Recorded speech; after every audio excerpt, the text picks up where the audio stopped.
The only other time a doctor made me feel that helpless was when years later they told me that my mother only had a few weeks left to live. I'm going to tell you how I went from being that little kid with mental health issues to a teenager living with poverty and solitude to someone who's had the opportunity to help hundreds of thousands of people better themselves and their communities. I grew up watching how the environmental barriers of poverty were exaggerated for my friends who had to deal with obstacles around their race, sexuality, disabilities, and gender. It means you can't focus on being self-made. Self-made is a misleading myth. Picture this. I'm 9 years old sitting in a doctor's office. I'm pale as a ghost and I haven't eaten in days. The doctor comes in and tells my mom, honestly, we're not really sure how to help him. All of his signs point to depression, but that doesn't normally happen to kids. The only other time a doctor made me feel that helpless was when years later they told me that my mother only had a few weeks left to live. At this point, we were already battling homelessness, and it was terrifying to think about life without her. I'm going to tell you how I went from being that little kid with mental health issues to a teenager living with poverty and solitude to someone who's had the opportunity to help hundreds of thousands of people better themselves and their communities.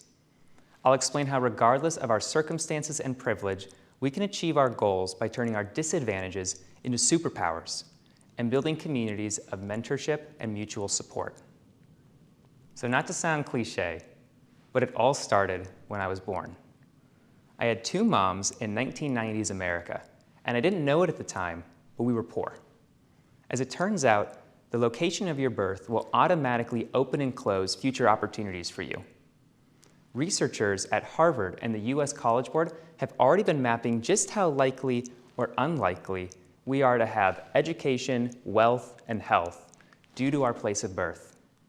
In my case, being lower class from an untraditional household, this meant that I went to a school where the classroom walls were literally made of plastic, whereas a top student in my class, I was still in the bottom percentage of the country for reading and math. It meant that I would watch as my parents faced discrimination. I still remember people throwing trash at our car on the highway and making fun of us at parent-teacher conferences. And as one of the only white boys in my class, it meant I grew up watching how the environmental barriers of poverty were exaggerated for my friends who had to deal with obstacles around their race, sexuality, disabilities, and gender. I didn't really understand these issues as a kid. Honestly, I was fine just focusing on Pokemon. But the way I did experience these issues was how they affected my parents. They split up when I was very young, and so I grew up going back and forth between houses multiple times per week. One mom got into a relationship with a new step-family that was incredibly dysfunctional. It was an emotionally abusive household where my step-siblings and I would get screamed at on a regular basis, where they would forget to give us food and forget to give us water. Eventually, after spending half my time in this environment, I, as a 9-year-old, became clinically depressed. Eventually, that family gave up the rights to see me, and so I lived with my other mom every day. She helped me get access to therapy, and at this point, I needed a lot of it. Learning to manage my emotions was life-changing. It helped me process the sadness about a parent abandoning me, the anger about the discrimination facing my family and friends, and the fear about my own small family's limited money. How was I able to develop these skills? Well, those of us who are faced with disadvantage grow a hidden strength. Psychologist Angela Duckworth calls it grit. We learn to persevere, to hustle, to do more with less, and to stretch a dollar. These skills are actually superpowers because they will set you apart from people born with privilege and money because you might not always be disadvantaged, but you will always keep these talents that you nurture. If you don't give up, then inequality will reveal these hidden powers to you. It's your job to recognize and embrace these strengths. So I did that. I used my new powers to stay calm and motivated, to focus in school, to balance work on the side, and eventually I got a full scholarship to college. Later in life, I would end up at the Wharton Business School. In college, I was so proud of how far I had come that I started to say that I was self-made. But I didn't realize just how many people I was depending on until my mom got sick. At this point, she had been a single parent for 10 years, but was unexpectedly diagnosed with stage 4 cancer. We would have been better prepared to handle this, but we couldn't afford health insurance. We had to move her into the hospital to stay under constant medical watch, which meant that we couldn't afford our rent, and we had to give up our home.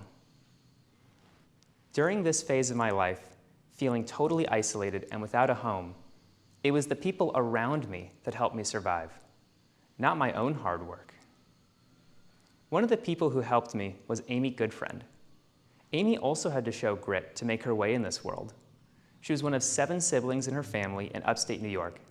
She was one of the first women to be admitted to her university, and she was also one of the first women to be made a partner at Goldman Sachs. Amy used to tell me, and still does, that we have to be relentlessly incremental to achieve our goals, and that mentorship is critical to that process. I had only known Amy for a few months, but she was one of the heroes that helped me navigate this uncertainty. Sometimes these heroes are our relatives, our friends, our spouses, and sometimes they are strangers. Sometimes it's your first customer as you're starting a new business, or an admissions officer for a new school or program taking a chance on you. Your hard work and grit will not take you far unless you have other people around to support you and keep you going. In my case, this meant people offering me spare beds in their homes, introductions to potential employers for job interviews, and coaching on how to be a better student and professional. An organization that does this at the global level is Youth Service America. I've had the honor to work with their CEO, Steve Culbertson, and the rest of their leadership team for years as they empower kids in over 100 countries. At Youth Service America, they say that we can do nothing alone, and that all of us are smarter than some of us. They take kids like me, who are generally the ones asking for food, shelter, and education, and they connect them with trainings and funding and community organizations that can develop them as civic leaders. By matching these disadvantaged, gritty kids with community resources and mentorship, they've been able to activate millions of young people as change makers in their own hometowns. What does this mean for those of us trying to improve our own lives? It means you can't focus on being self-made. Self-made is a misleading myth. You are made by the community that you inherit, that's your privilege, and by the community that you bring into your life. So this journey of finding my superpowers and building community led me to multiple job offers while in school, and a major decision to make. And this gets to my last point. How do you know, as you are running towards your goals, that you will find happiness on the journey and ultimately at the destination when you reach it? The answer is to once again not focus on yourself, but to focus on the people around you. One of these jobs offered me more money my first year out of school than my mom and I had made in the last 5. But the more modest opportunity would let me focus on social issues I cared about and spend more time with my community. To make this difficult decision, I jumped into what top researchers were saying about happiness. I read works by Daniel Kahneman, Sarah Weiss Gillings, and Robert Waldinger, and I learned a couple things. 1, psychology says that once you have enough money to take care of your family, extra money doesn't make you much happier day to day. And 2, without the opportunity to spend time with people you care about and do work that feeds your soul, life generally ends with regret. I recommend you also read the works of renowned psychologist Adam Grant. For years, he's been studying what the power of focusing on others can do in settings from call centers to government agencies to corporate offices. As it turns out, even small acts of meaning can significantly increase our happiness and productivity. These micro impacts can be as simple as a call center agent hearing the testimonials of satisfied customers, or of hospital staff seeing posters that remind them of their patients. It's not about uprooting your life to find purpose. It's about consistently finding ways for micro impacts to remind you of your value to the world. I decided to take the job that would give me financial security and meaning. This gave me the time to focus on experiencing life and volunteer to help people who did not have my luck break from poverty as well. Through my work, I've had the chance to coach hundreds of kids on how to rise above their place of birth. I've instructed over 100 nonprofit leaders and educators on how to improve their programs. I've helped the US government battle economic inequality and most recently the COVID pandemic. And I've advised on campaigns that activate hundreds of thousands of young people to be change makers in their own communities. I'm incredibly fulfilled and grateful for this work. And so ask yourself, who in your community would benefit from your help today? That is my story of breaking out of misfortune to give back to this world. While I had significant advantages like my race, my gender, my nationality, I grew up in an environment where economic class was a barrier, and where I witnessed how the identities of my friends and family could trap us. But remember, our disadvantages are also our secret superpowers. It was by learning to manage my emotions and develop grit that I could motivate myself to act. But the self-made leader is a misleading myth. By practicing humility and bringing mentors into my life, I was able to navigate out of this solitude. It is about being relentlessly incremental and focusing on micro impacts that we are able to give ourselves the energy to create an amazing life.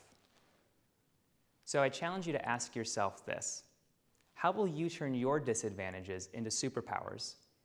And how will you bring in other people to support you on your journey, who you will then be able to support in return? Because it is by inviting others into our life that we are able to overcome these obstacles. And it is those same people who will inspire us to greater happiness and success in the future. Thank you. Tell us what you think about this video, and don't forget to like, share, and subscribe.